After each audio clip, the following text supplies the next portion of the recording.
ጦርነት በተወሰነ ዙር ልክ እንዳለም ዋንጫ በየ4 ዓመቱ 4 ዓመትም ሳይሞላ ኢትዮጵያ ውስጥ በየዕለት ተዕለት የመንግስት ስራ በሚመስል ሁኔታ በአደባባይ እየወጡ አሁን የመንግስት መገናኛ ብዙሃን ኢቲቪ ሌሎችም የሚቆጣጠራቸውን ካየው ህወሓት ላይ ወጥረው ይዘዋል። ዘመቻው በተጠናከረ መልኩ ነው እየሄደ ያለው። በቃ በኤአይም በምን እየተሰራ ደብረጽዮን ሞንጆሪኖ ሌሎቹን ምግበይን እያመጡ በቃ እንደ ጭራቅ እየሳሉ ታቡ ማስፈራሪያ እያደረጉ የኢትዮጵያ ዘላለማዊ ጠላት የኢትዮጵያ እድገት ባንዳ ታሪካቸው የሚያሳየው ምናምን አይሰለችም እንዲህ አይነት ተደጋጋሚ መልእክቶች። አሁን ተምብኔሎቹን ኢቲቪ ላይ ዛሬ ያየሁት ተምብኔል ነው።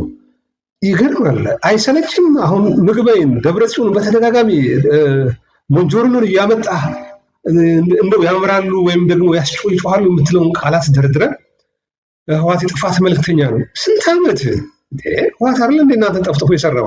ከህወሓት ጋር ያደረገን ብላችሁ ከዛ በኋላ ተደራደረን ብላችሁ ተሸላለማችሁ የለ እንዴ?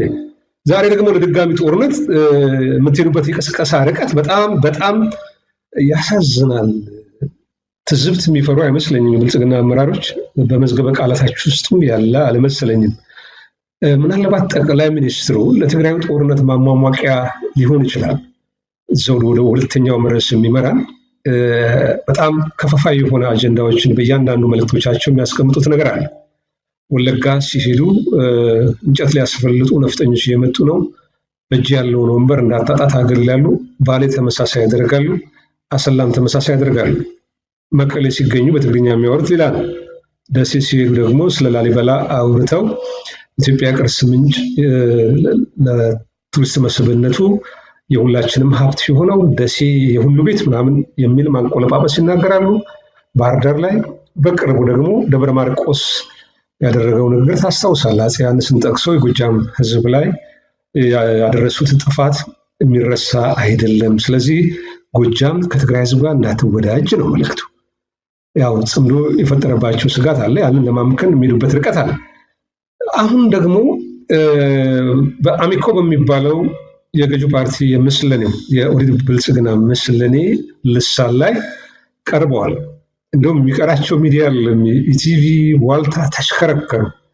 ስለዚህ ለትግራይ የሚደረገው ጦርነት ሰራዊቱ የጀርባ አጥንት የሚሆነው አማራ ህዝብን ካጣ ድጋፍ ካጣ የት ድረስ እንደሚሄዱ ስለሚያውቁት ምናልባት ለዛ ግባት ይሁን ወይም በትግራይና በአማራ ህዝብ የቆየውን ቁርሾ በመቀስቀስ ወልቃይትንም ራያንም እንደማጣቀሻ በማንሳት ሊሆን ይችላል የተወሰነ የተሰማው ያው ከፋፋይ አጀንዳ ነው። በትግራይና በአማራ ህዝብ መካከል የነበረውን ቁስል በመቆስቆስ እንዴት ከነዚህ ጋር ተተባበራላችሁ የሚል ነው። እናንተ ወዳጅ ልትሆኑ አትችሉም፣ ዘላለማዊ ጠላት መሆን አለባችሁ። ከዚህ ቀደም ብርሃኑ ጁላ እንደዚሁ ለትግራይ ምሁራን እንደገለጸው በውስጥ ነው በአደባባይ ያልተናገረው። አማራና የትግራይ ህዝብ ፈጽሞ አንድ ሊሆን አይችልም። ምናልባት የትግራይ አማራ ምሁራን የሀገር ሽማግሌዎች ተሰባስበው የተወሰነ ሙከራ ይደረግ ነበርና በአዲስ አበባ ከተማ ላይ የሚታሰብ አይደለም ነው ያለው። ስለዚህ አሁንም ጠቅላይ ሚኒስትሩ ምናልባት የጦርነቱን ፊሽካ ከመንፋቱ በፊት የአማራን አርሶ አደር ገበሬ ሚሊሻውን ድጋሚ ለጦርነት በማጨት ከፊት አድርጎ መከላከያ እንኳራት ሳትራት የማድረግ ነገር ሊኖር ይችላል፣ አይታወቅም። ራያ ላይ ከዚህ ቀደም የነበሩ ቁስሎች አሉ። የራያ ሚሊሻ ትጥቅ አስፈትቶ እንዲወጣ ያደረገው ብልጽግናና ህዋቶች ናቸው፣ መከላከያውና ህዋቶች ናቸው። አሁንም ራያ ውስጥ ያለውን አማራ ነኝ የሚለውን ወገን አስታጥቆ ከህዋት ጋር እንዲዋጋ ሊያደርግ ይችላል። ጽምዶን ለማፍረስ እነሱ የፈጠሩትን ምናባዊውን መሬት የወረደ ነገር በአማራና በትግራይ ህዝብ ወይም በህዋትና በፋኖ መካከል መቀራረብ ሊኖር ይችላል የሚል ፍርሃት ስጋት ስላለ ያንን ለማፍረስ ያደርጋሉ። ወልቃይትን መጠቅለል ምናምን ሙከራ በህዋት እኔ ከዚህ በኋላ የሚታሰብ አይመስለኝም። የራሱን ሞት ለዘላለም የሚቆፍር ነው የሚመስለኝ። ዞሮ ዞሮ ጠቅላይ ሚኒስትሩ ስጋት ውስጥ ወድቀዋል። መገናኛ ብዙሃን የሚሰጣቸው መረጃዎች ወይም አጀንዳዎች እንዲራገቡ ይፈልጋል። አንዱ ከአንዱ ጋር እንዳይተማመን የማድረግ ለኦሮሞ ህዝብ ጠላትህ እገሌ ነው፣ ለአማራ ህዝብ ህዋትን ያነሳል። ትግራይ መሄድ ስለማይችል ደግሞ እነጌታቸውን ሰብስበው ህዋትን ቀብረነው እናንተን እንሾማለን ምናምን ሊላቸው ይችላል። እነጌታቸውን ጻድቃን ዛሬ የሚያጓሩት በዛ ምክንያት ይመስለኛል።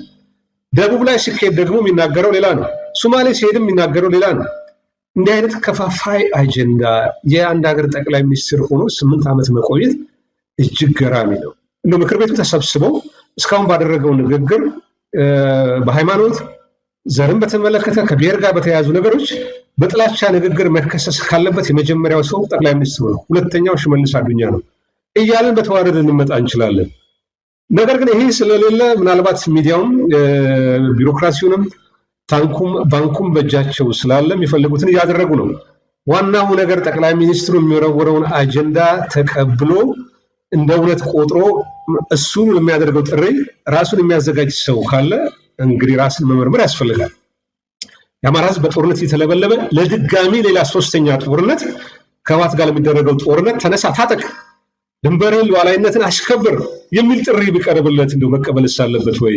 እንግዲህ ይሄ ከፋፋይ አጀንዳዎቹ በተደጋጋሚ የሚቀርቡበት አካሄድ የኢትዮጵያን ህዝብ ስነልቦና ይታወቃል። ላለፈው ግማሽ ምዕተ ዓመት የተዘሩ ነገሮች አሉ። ጥላቻን መሰረት ያደረገ አንዱ ባላገር ሌላኛው ደግሞ እንደ ወራሪ በመቁጠር ያንን ስልጣን ላይ ለመቆየት በተወሰነ መልኩ ተጠቅመውበታል። ያ ድረስ ያስኬዳል የሚለው ምናልባት ኦህዴድ ብልጽግና ሙጥኝ ያለውን ስልጣን ይዞ ለመቆየት ራሱ ያስችለዋል የሚል ጥያቄ ይነሳል። አልፎ አልፎ ደግሞ ጠቅላይ ሚኒስትሩም ራሳቸውን ፍጹም ኢትዮጵያዊ አድርገው ይሄ መሀል ላይ የሚንሳፈፈውን ከተለያየ ብሔር የተወለደውን ቅይጡን ሲያማልሉ ይታወቃል። መጋቢት 10 2010 ንግግራቸውንም ታስታውሳለህ አይደለ? ጠቅላይ ሚኒስትሩ ከዛ በፊት የሚያቅሱ አለ። ጠቅላይ ሚኒስትር አብይ የት ነበረ? ምን ይሰራ ነበረ? በኢትዮጵያ የፖለቲካ ታሪክ ውስጥ ድርሻው የትምህርቱን ነገር ምንም እንኳን አናውቀውም ነበረ። የሚታወቀው ለማ ገዱ ቲም ለማ የሚባለው ውስጥ ነገዱ ነው፣ ነደመቀን ነው፣ ንጉሱ ጥላሁንን ነው በዋናነት የሚታወቁት። ከህወሓት ጋር ፊት ለፊት ተናንቀው ማስታወቂያ ሚኒስትር የሚደረጉ ውይይቶች ላይ ሲያፋጥጡ የነበሩት አብዛኛው ምስለኔ የብአዴን ሰዎች ነበሩ። ዛሬ እንግዲህ በአቋራጭ እንዴት እንደተበሉ ባናውቅም ወይም ሊበሉ ስለፈቀዱ ያንን እድል አሳልፈው ሰጥተዋል። ስለዚህ ጠቅላይ ሚኒስትሩ የታወቀው በዛ ንግግሩ ነው። ስንሞት ኢትዮጵያዊ፣ ስንኖር ኢትዮጵያዊ፣ ስንሞት ኢትዮጵያዊ፣ ከዚህ በኋላ ሳናጣራ እናስርም፣ ጣይ፣ አጓጊ፣ አማላይ ኢትዮጵያዊ ነኝ የሚለውን ማንኛውንም ግለሰብ ከወንበሩ ተነስቶ ያጨበጨበለት ከጀርባው ያለውን ማንነቱ ታሪኩን ሁሉ ሳይጠይቅ ጠቅላይ ሚኒስትር ነው ብሎ ተቀብሎ ነበር።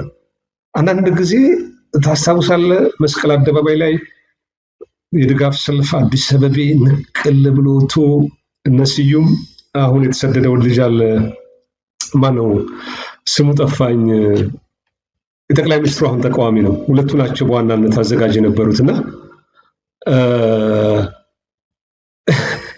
አሁን ስደት ላይ ነው የሚገኘው። ሲታሰር ሲፈታ የነበረ ልጅ ነው። ከዛ በኋላ የአዲስ አበባ ወጣት ከጠቅላይ ሚኒስትሩ በፊት እኔ ልሙት ብሎ ድፍት ብሎ ነው የቀረው። ተተኮሰ ተብሎ እንግዲህ ያም አልተጣራም ኤፍቢአይ ምናምን ብለው አሉ። እኔ ከዛ ጀምሮ አሁን እስካሁን እስካለንበት ከጠቅላይ ሚኒስትሩ ዙሪያ የሚደረጉ ክንውኖች፣ ድርጊቶች፣ ክስተቶች ሁሉ እንደው በደንብ መጠናት አለባቸው። ሆን ተብሎ የተቀነባበሩ ናቸው ወይስ ድራማውን ለማሳመር ለማሳለጥ የተውኔት ጸሐፊው ድርጊት መርሃ ግብር ነድፎ ተውኔቱ ለከያኔዎቹ ሰጥቶ የሚደረግ ጨዋታ ነው? ቆስሏል። የቆሰለው ሰው ጥቁር አንበሳ ሆስፒታል ይመስለኛል፣ እሳቸው ተርፈዋል ምናምን ብሎ ሲናገር ያ ልጅ ወላይታ ልጅ ይመስለኛል፣ ዛሬ በሁኔታ ላይ እንዳላናቀ። ከዛ በኋላ ግን ምናልባት 2-3 ወር አልሞላም የቡራዩ ማሳከር የቡራዩ ጭፍጨፋ ነው የመጣው። ስለዚህ ከማላይ ንግግሮች በስተጀርባ ኢትዮጵያ ሕዝብ በጣም ምስኪን ነው። አልጠየቀም። አብይ ከየት ነው አላለም። ዘሩም ሃይማኖትንም አልጠየቀም። በቃ ኢትዮጵያ ተስፋ ከዚህ በኋላ በጣም ከወደቅንበት እንነሳለን። ዘረኝነት ይሄ የኔ ቤት ነው አንተ ቤት ነው፣ ከክልል ይውጣ፣ በክልል ውስጥ እኔ ብቻ ነኝ ባለመብት፣ ዜጋና ዜጋ ያልሆናል አይደል? አሁን ኢትዮጵያ ውስጥ እኮ ዜግነት በስንት ነው የሚከፈለው? 12 ክልሎች አሉ። ክልሎች ለራሳቸው ዜግነት ሰጪ ናቸው። ለምሳሌ ቤኒሻንጉል ክልል 5 ባለቤት ብሔረሰቦች አሉ። ከዛ ውጪ ያለው መጤ ነው፣ ነዋሪ ነው፣ ሁለተኛ ዜጋ ነው። ኦሮሚያ ክልል ውስጥ በዚህ ደረጃ በቃ የኦሮሞ ተወላጅ ብቻ ነው የመብት ባለቤት የሆነው። በፖለቲካ ውስጥ ተሳትፎ የሚያደርገው የሚመረጠው የሚያስመርጠው ፖሊሲ አውጪም አስፈጻሚ። ሌላው ነባር ህዝብ አይደለም መጤ ነው። ይሄንን ነገር ሁሉ ያስቀራል። ህዝቡ ስቃይ ህወሓት ኢህአዴግ የሚከተለው የፖለቲካ ስልት እጅግ አማራሪ ስለነበረ ዘረኝነትን ከመጤፍ በሰውነት በኢትዮጵያነት አገራችን ከፍ ትላለች ብሎ አጨበጨቡ። ከዛ የሆነውን ነገር ስንመለከት በእውነት በኢትዮጵያ የነገስታት የመንግስታት ታሪክ ውስጥ በማጭበርበር ደረጃ ክብረ ወሰን የሚነካ ሰው ከሆነ ለውድድር በማቅረብ ምናልባት መለስ ዜናዊ አይዋሽም፣ ይሳደባል፣ የሚያምንበትን ፊት ለፊት ይናገራል። በኢንቴግሪቲ ሁለቱን እንኳን ሚዛን ላይ አታስቀምጥም። እንደ ጠቅላይ ሚኒስትር አብይ ግን ሰው ፈልጎ ማግኘት ይከብዳል። አይደለም በኢትዮጵያ በዓለም ላይ እንዲህ አይነት እየዋሸ ዛሬ የተናገረውን ነገር ሌላ ቦታ ላይ የሚክድ ሰው እኔ በታሪክ ኑሮ አያውቅም። ስለዚህ ከጠቅላይ ሚኒስትሩ የሚነሳው ሀሳብ ምን ፈልጎ ነው? አሁን ይቅርታ የአማራ ክልል ሚዲያዎችን አሚኮ የሚባለው የራሱን ሚዲያ አብይ አማርኛ ተናጋሪው የራሱን ሚዲያ ላይ ወጥቶ መናገር የፈለገው ለምንድን ነው? ወቅቱን መገምገም ያስፈልጋል።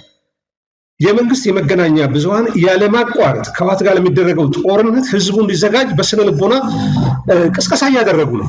ወታደሩንም ህዝቡ ነው። የሰሜኑን ሰራዊት የሰሜን ከጀርባው ተወጋ ተብሎ እንደተቀሰቀሰው አይነት ሽርጉድ እየተደረገ ነው። ቢሉት ሊሰማ አልቻለም። ሊቃኑን አመጡ፣ ፖለቲከኞችን አመጡ፣ አርቲስቱን አመጡ፣ ህወሓትን እንዲሳደብ እንዲረግም ከነጌታቸውና ጥቂት አብይ ከሰበሰባቸው የትግራይ ተወላጆች ሰው ጠፋ። በብሔራዊ ስሜት ለመቆስቆስ ተመከረ። አንዴ አሰብን ታነሳለ፣ አንዴ ወደብን ታነሳለ፣ አንዴ ቀይ ባህርን ታነሳለ። ህወሓት የዛ ተላላኪ ነው ብለህ መድበው አንድ ላይ ለመምታት ትጥራለህ። ወጣቱን ብሔራዊ ስሜቱን ለማነሳሳት አልተቻለም።